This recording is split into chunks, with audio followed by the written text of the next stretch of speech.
Hello, Bernard Pelletier, McGill University, Canada.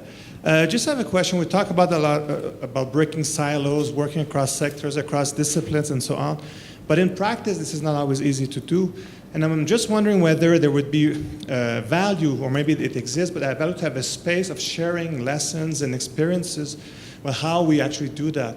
Because it's more than just doing a workshop, bringing everybody together. There are techniques, approaches, whatever tools, best practices, guidelines that maybe we could share. Everybody here at that conference is involved in multidisciplinary, cross-sectoral kind of work.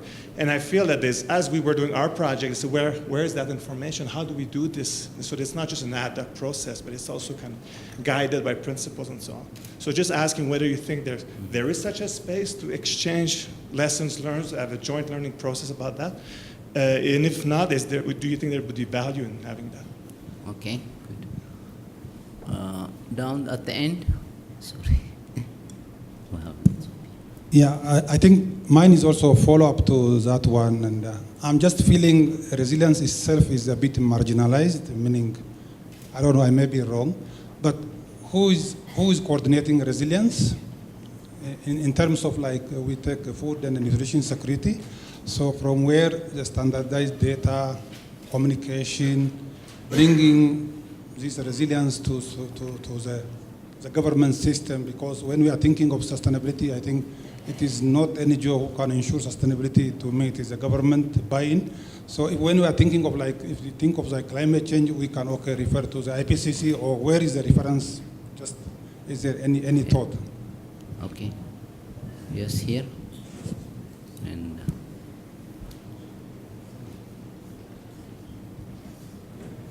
Hi, great. Thank you so much for your insights and comments today. My name is Jonathan White. I'm with World Vision US. And and Sean, you gave us a great overview of sort of the curriculum as a vehicle and a practical tool for building institutional capacity at the community level. But in terms of some of the more broader institutions at the district, regional, and national levels, what are some practical tools for building capacity at that level? For instance, national development strategy planning processes that do cover multi-sector, that will, at least should, cover multi-sector discussions that help create a common language about the vision for this nation, the vision for the country, that should link with institutions, should set out a 5-year plan based on data, evidence, reaching out to universities. How about some thoughts maybe on tools such as that? Would be wonderful to hear that. Thank you. so we'll take 2 more questions here. Oh, you already, okay. Thank you.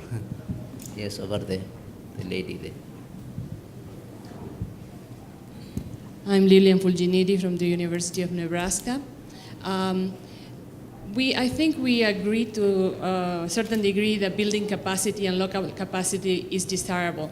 And Samia briefly mentioned the importance of retaining returns to that capacity. We can build all we want, especially in the public and semi-public in the sector, and we won't retain if we don't pay well. The returns to capacity are important. So I would like to know your thoughts about how to make building capacity a long-run enterprise. Okay. Again, anyhow, introduce yourself, please. Practical relevance. University research, people write papers. At the end, I'm from a farmers network, so I'm very practical.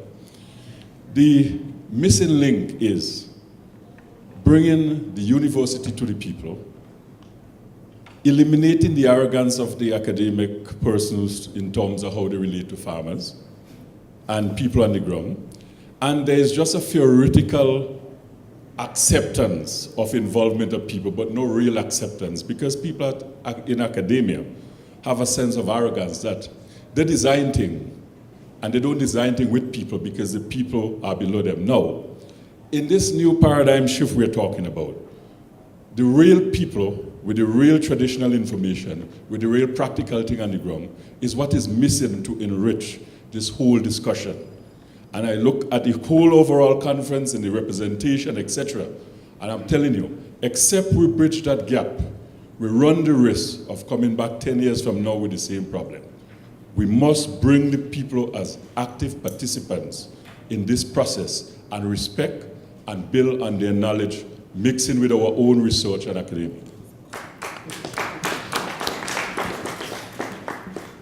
I think Jethro, you didn't introduce yourself properly. Jethro Green is the coordinator of the Caribbean Farmers Network, so he's coming all the way from the Caribbean.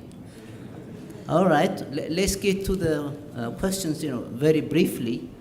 Sami, I think you had a question directed to you, so maybe you want to take that first. Yeah, I think what should not be left out? What should not be left out is, first, when we try to conduct a survey, we need to know the locality. And in the first place, we have to have the data collector should be from the same locality, so that they know the social value, the culture and everything. And there is also, we have to train them, but there is always, since we have variety of communities in our country, especially in the pastoralist area, if you go there is a taboo. They don't want to tell you how many cattle they have. It's a taboo. So what we need to do is, first we have to get to the elders, the community elders, so that we create awareness, advocacy, what's behind this data collection. Unless we do that, we cannot get any data. Even in the population census, people, they don't want to tell you how many children they have.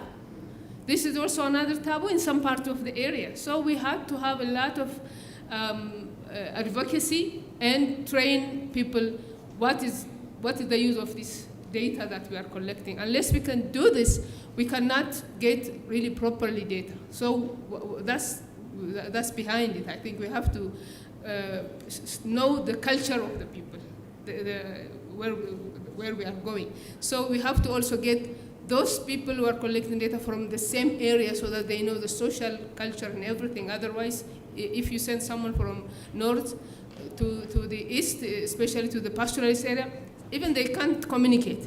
So this kind of things should be taken into consideration in our case. So this is a challenge. So in order to retain in our institutions, salary, I think yesterday at the plenary salary was also mentioned by Jero. That's not only, I think, we need to come up with professionalism, career, and we have to make them own what they're doing. So that they are not going to depend on some technical assistant or some professor who's coming and do the business. No, that's not what we're doing. What we are doing is we train them so that they can own and then be professionals. Then at least they can have the trust and the love for their, otherwise it's not only the money, I think. Money is important, as you know, but professionalism is another dimension that we need to look into. Thank you. Thank you, Samia. Who would take the question on trade-off? You would take that? Well, it's age-old question, right? I mean, the capacity strengthening literature, capacity development literature, almost 30 years ago found that the projects they funded by the development partners, they came with technical assistance, and then they have to finish the project and they have to deliver outputs. And they didn't have time to build local capacity. And Elliot Berg's report, UNDP report, well known, pointed out, and that's not the way to do development. Aid effectiveness continues to point out.